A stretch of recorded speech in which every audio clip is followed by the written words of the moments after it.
Hello to all the classic people that are returning. I'm glad you're back. I want to welcome any new visitors and let you know that there will be spoilers ahead. Today on Classic Movie Review, we are taking on Film Noir Scandal Sheet 1952. This movie is rated 7.4 on IMDb.com. On RottenTomatoes.com, the film has 100% on the tomato meter and 86% audience approval. This film is good, but I'm not sure it's that good. New York Times film critic Bosley Crothers said in a January 17, 1952 review, quote, "The ruthlessness of tabloid journalism, as seen through the coolly searching eyes of Hollywood scriptwriters, is given another demonstration in Columbia's Scandal Sheet, a run-of-the-press melodrama. There is nothing very shocking in this film. The only character of any excitement in this hackneyed and lifeless display of a murderous editor's comeuppance is a briefly seen Bowery bum who withers the guilt-loaded editor with a scavenger's look in one scene. Only for a moment do we see him, holding behind his rheumy eyes the secret of damaging knowledge, but that's the one haunting moment in the film. Character is played by Jay Adler. For the rest, Broderick Crawford does the old stuff of scowling and howling viciously. The moral of all this dismal nonsense, we would gather, is meant to be that corruption breeds corruption. The moral is okay. Enough said." Unquote. Actors. Broderick Crawford plays newspaper editor and killer Mark Chapman. Crawford was first covered in the film noir Human Desire 1954. Donna Reed played a really unhappy and stuffy reporter, Julie Allison. Reed was first covered in the Christmas favorite It's a Wonderful Life 1946. John Derrick played starry-eyed reporter and devotee of Chapman, Steve McClary.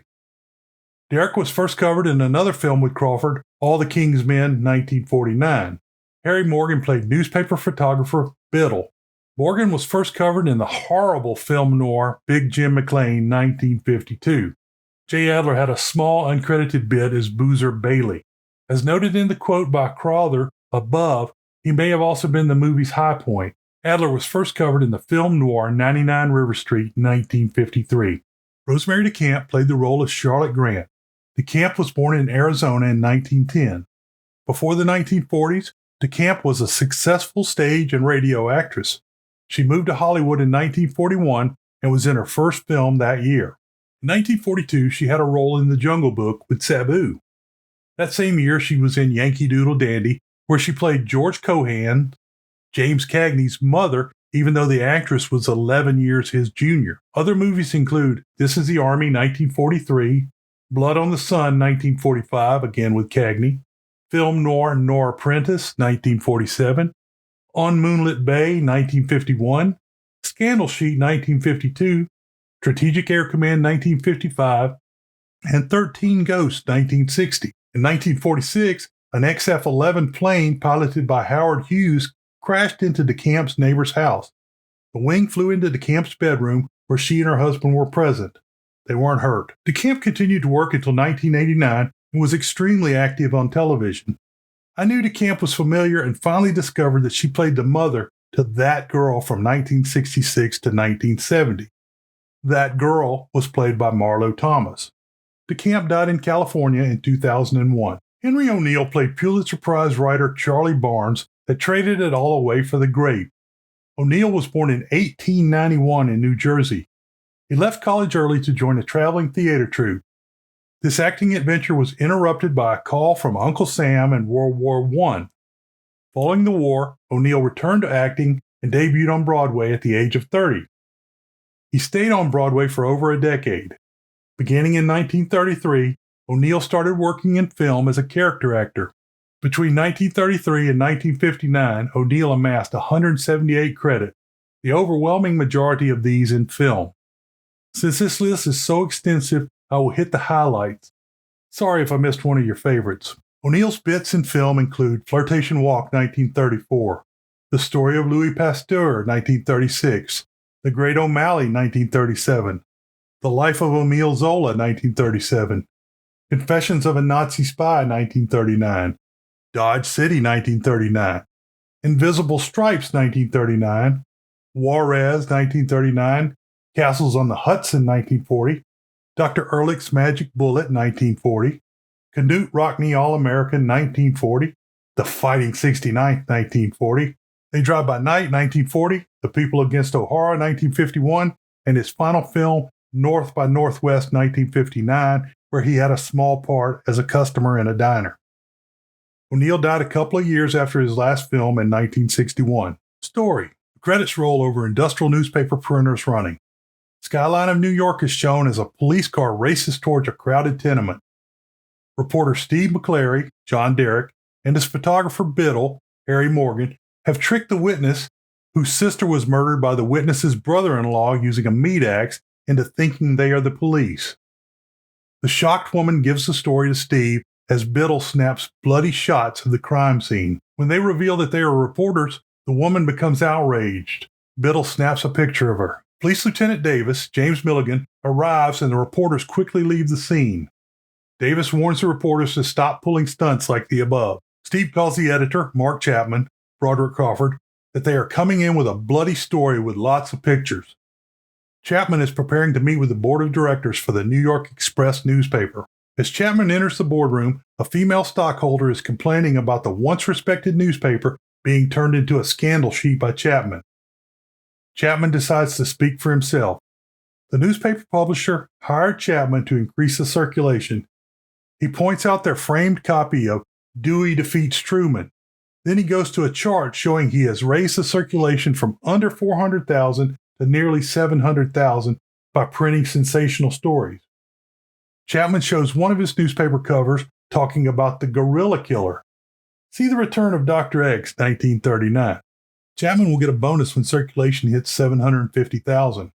When the female stockholder objects to his bonus, Chapman asks if she likes the dividend check she got for the first time in 12 years. A male stockholder complains about the class of people that the planned Lonely Hearts dance will attract. The paper sponsors the dance and will give prizes to people who get married at the dance. Chapman says these are the people that buy the newspaper. Chapman has to defend Steve for his unethical actions. Chapman leaves after telling them that he will do it his way or leave the paper. A copy boy picks up a story from reporter Julie Allison, Donna Reed. Chapman returns to the writer's room, and Julie gives him the stink eye. Steve and Biddle return to the office as Chapman makes last-minute decisions about the Lonely Hearts dance. Steve instructs Biddle on how to use chocolate to fake a bloody axe for a picture. Steve then gets up in Julie's space and asks her about dinner. They have a bet over whether Chapman will be fired. Steve talks with his buddy and mentor. Chapman tells Steve he will give him part of the bonus money. Chapman invites Steve to dinner. Steve says Julie will be coming along to pay off her bet. Chapman calls her the Duchess of Vassar. Julie is not happy that Chapman is not leaving. She is miserable that Chapman is coming along to dinner with him. All three have to work the dance later that night. Outside, they run into former reporter and Pulitzer Prize winner Charlie Barnes, Henry O'Neill. He drank himself out of a job. Julie pays the down-and-out fellow for some research. Charlie asks Chapman for a job and is told that something will be worked out. When the three are out of earshot, Chapman says Charlie is an alcoholic and the money she gave him may cause him to drink himself to death. Steve agrees with Chapman, who says he would never hire Charlie. Julie wants to tell Charlie, but the two men convince her not to break his hopes. That night, dance is crowded, mostly with people dancing and looking for love. The newspaper people are watching the crowd to find a story. Julie is not at all happy with the event. The grand prize for one of the couples that marries at the dance is a bed with a TV in it. Well, I've gotten married for worse reasons. Before 9:30, Steve brings in the first couple that has met and decided to get married. All of the couples at the dance have badges pinned to their lapels. Julie gets disgusted and fights with Chapman. He offers her 6 months away from work with pay. When the marriage announcement is made from the stage, they spotlight Chapman. Lonely Hearter, Charlotte Grant, Rosemary DeCamp, stares at Chapman. She pushes through the crowd until she reaches Chapman. She says he's George Grant. They know each other, and they decide they can talk at her place after the dance. In her tiny room, she talks about it being 19 or 20 years since they saw each other. Chapman is pacing and acting generally hostile. Finally, he asks her what she wants. Charlotte asks if he had changed his name after he left her so she couldn't find him. Chapman wants to bottom line the conversation. She goads him about being in a hurry. He gives her some money from his wallet, and she says it could pay for the doctor's bill. Charlotte then shows her wrist, having been cut in an earlier suicide attempt. Chapman says his lawyer will contact her and she will get a divorce and a fair payment. He calls her his biggest mistake. Charlotte slaps Chapman and he knocks her to the bed. She says she's going to tell her true story and get revenge. Chapman tries to stop Charlotte from going out the door and she scratches his head. He shoves her backwards and her head smacks into a pipe fitting. Charlotte falls dead to the floor. Chapman realizes what he has done and decides to stage the scene. Chapman takes her money and finds a pawn ticket. He rips the Lonely Heart badge off her dress and steals her wedding ring. Outside, he drops the ring and the torn-up ticket into a sewer grate. The next day, Julie has breakfast with Charlie at Skinner's restaurant. He has used the money she gave him to go on a drinking bender. Charlie then asks the waiter for a drink. He uses the hair of the hound argument and says he is tapering off. Julie warns Charlie not to trust Chapman. Charlie believes Chapman will come through for him. Steve joins the pair. Julie is not really happy with Steve. Biddle enters and tells Steve that the police radio reported a dead woman. Chapman then puts Charlotte's body in the bathtub. Lieutenant Davis and the other police have found the hole in the back of Charlotte's head. The police think she banged her head on the tub faucet. Steve begins searching the apartment. He pulls her old dress from the closet and mocks her poverty. Steve then sees the torn Lonely Hearts badge pin. He removes the evidence and hides it in his pocket. Steve also notes that she doesn't have a suitcase. The police rule this an accidental death. Outside, Biddle asks Steve why he pinched the Lonely Hearts badge. Steve then asks Biddle to compare the murdered woman to pictures from the Lonely Hearts dance. Steve catches a ride to the morgue. Steve has a good working relationship with Needle Nellie, Ida Moore, who works at the morgue. He asks her about ripping a pin out of a dress.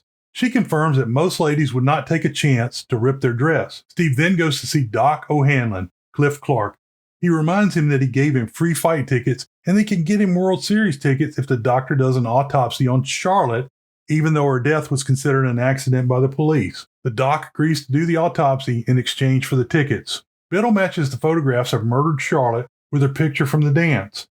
Steve is ready to pitch the story for a front page spread. Steve invites Julie out for dinner on the way to Chapman's office. When Chapman sees the pictures, he has to work hard not to give himself away. Steve says that no one knows who the woman is, and he is convinced the police it was murder. They have hair and skin that point to a middle-aged man with brown hair. Steve is on top of the world. Chapman can't let the story pass and calls the crew in for the pitch. Steve decides to call the dead woman Miss Lonely Heart. Steve gives a rundown on how he thinks the murder was committed, only getting wrong that the killer took her suitcase. Chapman says the paper will pay for the dead woman's funeral. Julie is disgusted by Chapman's crassness. The paper is printed, with most of it being devoted to Charlotte. Chapman looks at the ticket for Pete's Hawk Shop. That night, Chapman heads to the pawn shop. Charlie is drinking across the street and leaves in time to see Chapman pacing back and forth in front of the shop. Two police officers are shopping for fishing rods in the pawn shop. Charlie accosts Chapman and wants to work on the murder with him. One of Charlie's drinking buddies, Bailey, J. Adler, sees the two men talking, but Charlie shoos him away. Chapman gives a large amount of money to Charlie. Chapman takes a taxi away without getting into the pawn shop. When Charlie looks at the money he got from Chapman, the pawn ticket is among the bills. The cops leave and Charlie enters the pawn shop. Charlie gives the broker the ticket and gets the suitcase out of Hawk. Charlie finds a picture of Charlotte on her wedding day, but the man's head is turned. He then finds a picture of Charlotte and Chapman at the beach. Charlie pays the $2 and takes the suitcase. He signs the book before he goes. Charlie takes the suitcase to his favorite bar. Charlie says he is going to rock the newspaper world. He orders a drink and then calls Julie. The newspaper is running a tip line. Julie is not happy about this either. When she gets the call, Charlie says he has the answer to the murder. She says it is Steve's story and they both need to come. Steve talks to Charlie but doesn't believe the drunk. Steve tells Chapman what Charlie is saying. Chapman decides what he has to do. Charlie says he will take the story to the Daily Leader. Chapman tells Steve to hang up. Steve tells Charlie that Julie has left for the night. Chapman goes back into his office and verifies that the pawn ticket is missing. He then picks up an iron bar he has on his desk. I guess it was a paperweight. Charlie continues to drink at the bar. Later, he takes the pictures out of the suitcase and puts them in his coat. He leaves the suitcase with the bartender. Charlie heads to the Daily Leader. Chapman is outside the Daily Leader waiting for Charlie to arrive. Chapman confronts Charlie in the alley. Chapman takes the pictures from Charlie. Charlie says this is the story he's been waiting for all of his life. He tries to convince Chapman he won't get away with the murder. Chapman murders Charlie with the iron bar. In the morning, Steve and Biddle go to the morgue out of respect for Charlie. Julie is already there. She is mad that Charlie was killed outside of the Daily Leader, and Steve didn't believe his story when he called the night before. She rages at Steve for ignoring Charlie and says he and Chapman should bury Charlie to sell more newspapers. The newspaper owner tells Chapman he has almost obtained his circulation bonus. Steve comes in with Charlotte's suitcase via Charlie and the bar. Steve is now convinced that Charlie had a story and was murdered for it. The suitcase still has half the pawn ticket attached. The only thing of value in the suitcase is the wedding picture where the husband's face is obscured. It also shows that they were married in 1931 in Connecticut. Steve thinks the wedding ring was inscribed and the husband, who is also the killer, removed it. He also thinks Charlie got the pawn ticket from the killer as well. Steve pitches to Chapman that they run the picture from the suitcase on the paper's front page. Chapman falsely adds that Charlie was working undercover for the paper and got too close to the killer. He also adds a $1,000 reward. Steve leaves to check Charlie's haunts. The paper rolls with new headlines.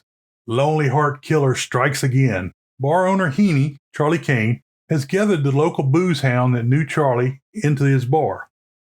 None of them look happy to see Steve and Biddle. Biddle swears off drinking.